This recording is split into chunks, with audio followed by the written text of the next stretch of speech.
Assalamualaikum warahmatullahi wabarakatuh. Bagaimana kabarnya sahabat Fillah? Semoga dalam keadaan sehat dan selalu dalam lindungan Allah. Amin ya rabbal alamin. Baik, alhamdulillah. Pada video kali ini kita akan bersama-sama mengetahui atau menjawab sebuah pertanyaan mengenai tahajud, yaitu apakah sholat tahajud harus tidur terlebih dahulu? Namun, sebelum menjawab pertanyaan itu, mari kita bersama-sama mengetahui pengertian, dalil, keutamaan tahajud, dan perbedaan dengan sholat sunnah malam lainnya. Tahajud berasal dari bahasa Arab, hajada, yang artinya tidur terbaring. Adapun dalil mengenai tahajud terdapat dalam Quran surat Al-Isra ayat 79. A'udzu billahi minasyaitonir rajim. Wa minal laili fatahajjad bihi nafilatan laka asa ay yab'atsaka rabbuka maqaman mahmuda. Dan pada sebagian malam hari bertahajudlah kamu sebagai suatu ibadah tambahan bagimu. Mudah-mudahan Tuhanmu mengangkat kamu ke tempat yang terpuji. Baik, dari Quran surat Al-Isra ayat 79 ini kita dapat melihat keutamaan dari sholat tahajud. Yang pertama, yaitu Allah akan mengangkat karirnya di tempat karir yang terbaik. Dalam ayat tersebut disebutkan maqamam mahmuda. Jika kita mendapat makom saja, makom yang berarti sebuah kedudukan, namun belum tentu orang lain menyukai kedudukan tersebut. Tetapi beda halnya jika sudah menggunakan kata maqamam mahmuda, ini artinya sebuah karir, sebuah kedudukan mulia yang disertai dengan kecintaan dan keikhlasan orang lain. Sebagai contoh, saat kita mendapatkan sebuah kedudukan tinggi, misal dalam sebuah pekerjaan, jika hanya pada tingkat makom saja, bisa jadi ada orang lain yang tidak menyukai atau merasa bahwa kedudukan itu tidak pantas untuk kita tempati. Maka ada orang yang iri dan bisa jadi melakukan hal-hal yang tidak diharapkan. Beda halnya ketika kita mendapatkan kemuliaan dengan maqamam mahmuda, maka kedudukan ini adalah kedudukan yang benar-benar mulia, kedudukan yang pantas, yang disertai dengan kecintaan dan keikhlasan orang lain, bahwa orang lain pun menyadari kedudukan itu memang pantas untuk kita tempati. Keutamaan berikutnya yaitu sholat tahajud adalah sebaik-baiknya sholat sunnah yang dapat menambah kedekatan hamba dengan Robnya, waktu di mana saat dibukakannya pintu langit dan terijabahnya doa-doa. Rasulullah Shallallahu Alaihi Wasallam bersabda, Rob kita turun ke langit dunia pada setiap malam, yaitu ketika sepertiga malam terakhir. Allah berfirman, barang siapa yang berdoa kepadaku, niscaya aku kabulkan. Barang siapa yang meminta kepadaku, niscaya aku penuhi. Dan barang siapa yang memohon ampun kepadaku, niscaya aku ampuni. Dan dengan bertambahnya kedekatan seorang hamba dengan Tuhannya, maka Allah akan membimbing langsung setiap pekerjaannya.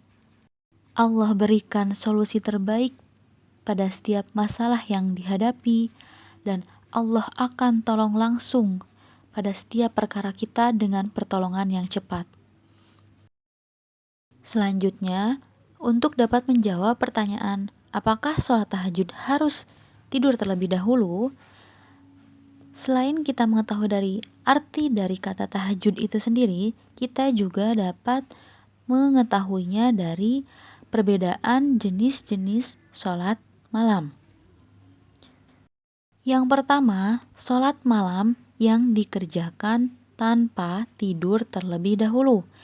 Ini umumnya waktunya satu malam full atau dari ba'da isya sampai pertengahan malam. Maka ini disebut dengan qiyamul lail.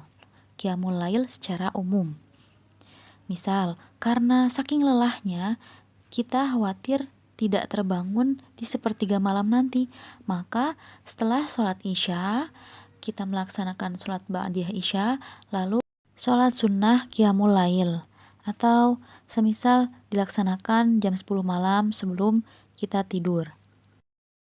Jenis yang kedua yaitu umumnya dikerjakan pada pertengahan malam hingga akhir dan dilaksanakan setelah kita tidur, yaitu yang disebut dengan sholat sunnah tahajud.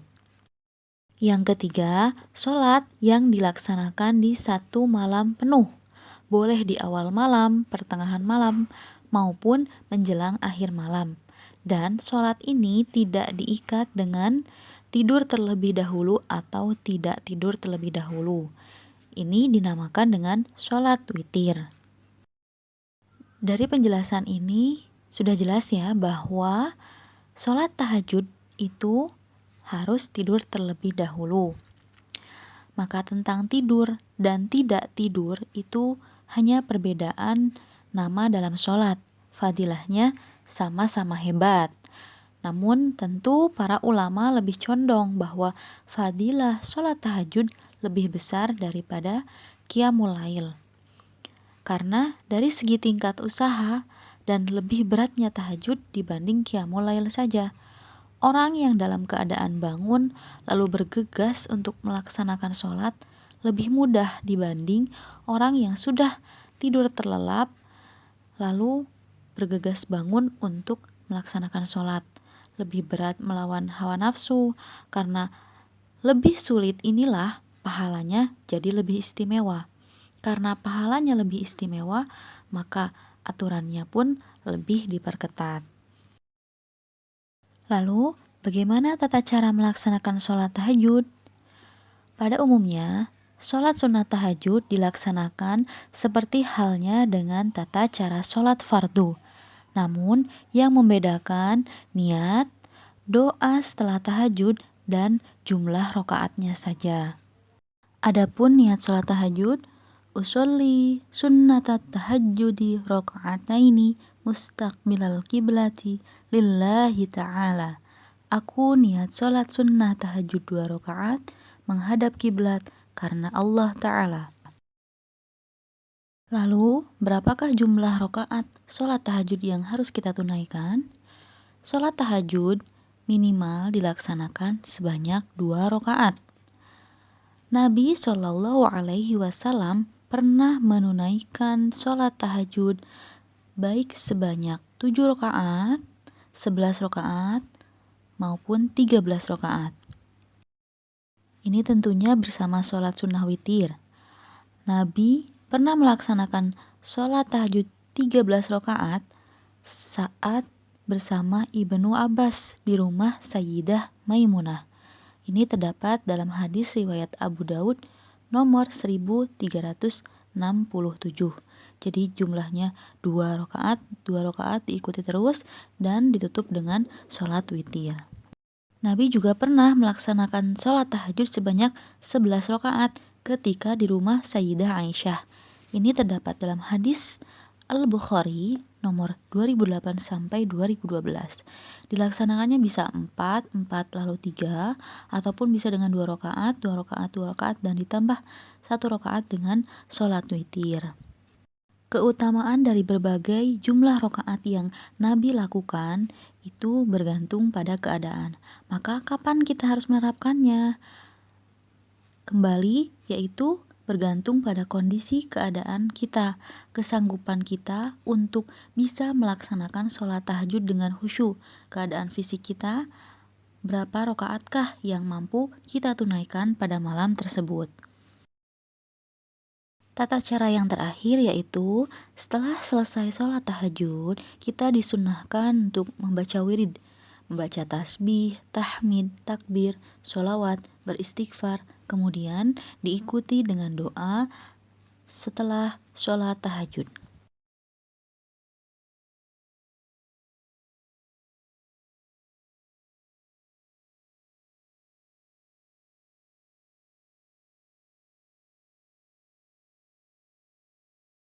Demikian materi seputar tahajud yang dapat kita pelajari bersama.